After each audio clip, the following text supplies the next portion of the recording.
The most expensive thing in America isn't a Tesla, a mansion in Beverly Hills, or an Ivy League degree.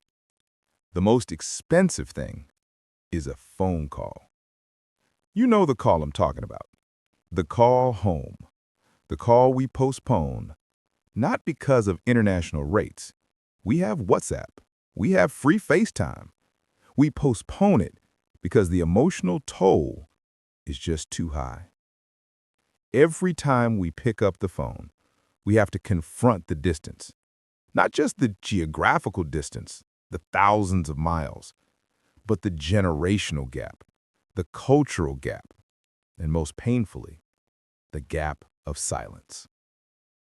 I remember the smell of the nail salon where my mother worked for 20 years, the pungent odor of acrylic chemicals mixed with the faint scent of tiger balm on her collar. That was the smell of sacrifice, the smell of the American dream, version 1.0. And us, generation 1.5 or 2.0, we benefit from that sacrifice. We sit in air-conditioned offices speaking fluent English, discussing work-life balance and mental health, concepts our parents didn't even have the vocabulary to understand. They didn't have mental health days. They only had survival days. Every single day. And that's where the conflict begins. We look at our lives and feel exhausted. We work hard, pay exorbitant rent, try to climb the corporate ladder. We think we're trying. But when we look at our parents' calloused hands, we feel like we've done nothing. We feel like failures disguised in nice suits. We are caught in a strange trap. We want to make our parents proud, but we also want to live our own lives. And in the culture we grew up in, those two things often don't go hand in hand. In the East, your success is the family's success. In the West, your success is just yours. And the loneliness of that is terrifying. Have you ever noticed how we talk to our parents? It's almost transactional. How are you, Mom?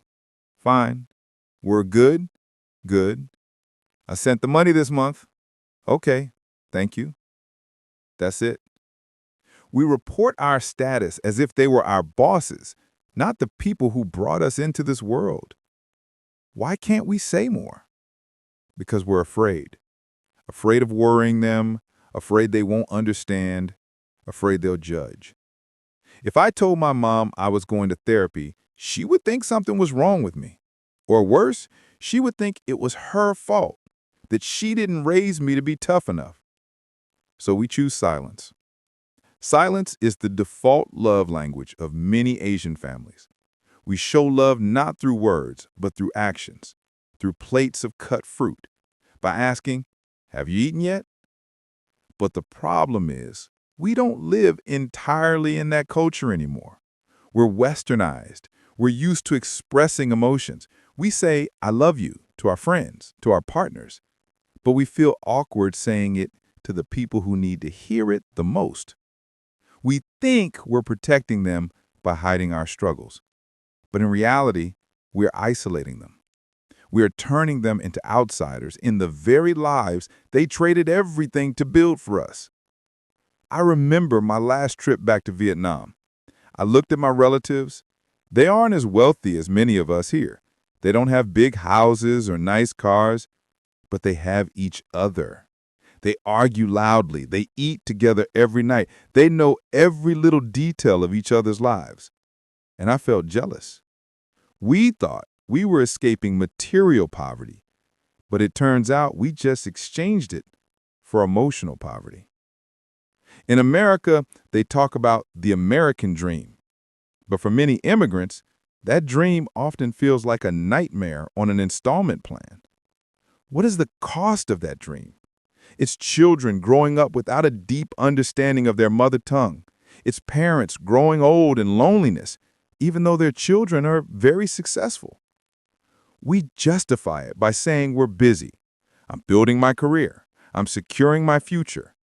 But what are we building? a future that has no room for our past? There's a subtle arrogance in our generation. We think we know more than our parents. We look at their way of life, saving every penny, keeping old plastic containers, afraid to travel, and we feel annoyed. We call it a scarcity mindset. But we forget that this scarcity mindset helped them survive wars, poverty, and discrimination in a foreign land. It's not a mindset, it's a scar. And instead of honoring that scar, we try to erase it. We want them to change. We want them to enjoy life. Why don't you guys travel? I'll pay for it. But we don't understand that for them, seeing us succeed is their vacation. It's their beach. It's their cocktail. They don't know how to enjoy life the Western way. Their joy is tied to our security. And here's the hardest part. We have to face the truth that maybe we're asking too much of them. We want them to be the sacrificing Asian parents and the empathetic American confidants who understand all our complex emotions. Is that fair? We're not bad children. We're just children of the intersection. We are products of two worlds, and we're torn in the middle. We carry the DNA of sacrifice, but breathe the air of individual freedom. I used to be so angry at my father because he never talked emotionally. He only talked about money, about work. I thought he didn't care about me. Until one day, I saw him sitting alone, looking at my old baby pictures. He was crying. The first time in my life, I saw him cry. And I realized his love wasn't in his words. It was in his proud silence and in his hidden tears.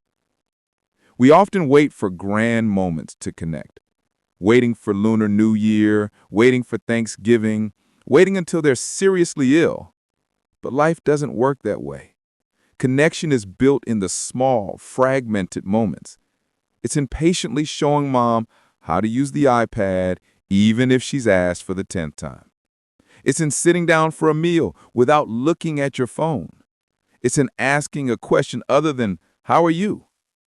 Try asking them about their past, not just about the traumatic boat journeys, but about their youth. Who was your first love, Mom? What was your dream when you were young, Dad? You'll be surprised how alive they become. Because behind the image of the sacrificing parent is a human being with dreams, regrets, and stories that have never been told. We cannot change the past. We cannot erase the cultural gap overnight, but we can narrow the emotional gap. And that starts with accepting them as they are. Accepting that their love might be clumsy, might be silent, might make us uncomfortable. But it is real. It is the only thing left when everything else falls apart. We live in a world that worships busyness. But busyness is the enemy of connection.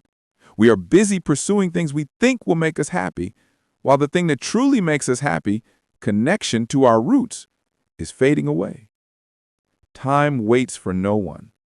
Every day that passes, our parents get a little older.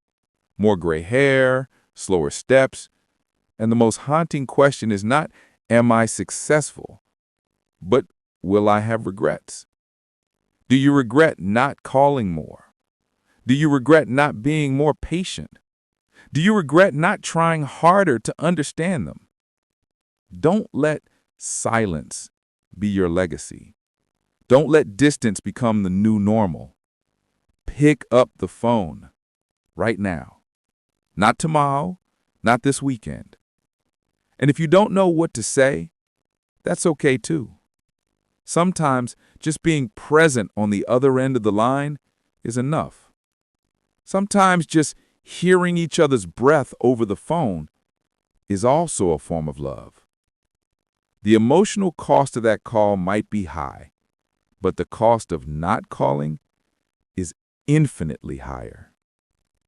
If you've ever felt stuck between two worlds, if you've ever delayed that call, share your story in the comments below. We are not alone on this journey. And don't forget to hit subscribe so we can continue to tell the stories no one else is telling about us, about the children of the diaspora. Thank you for listening.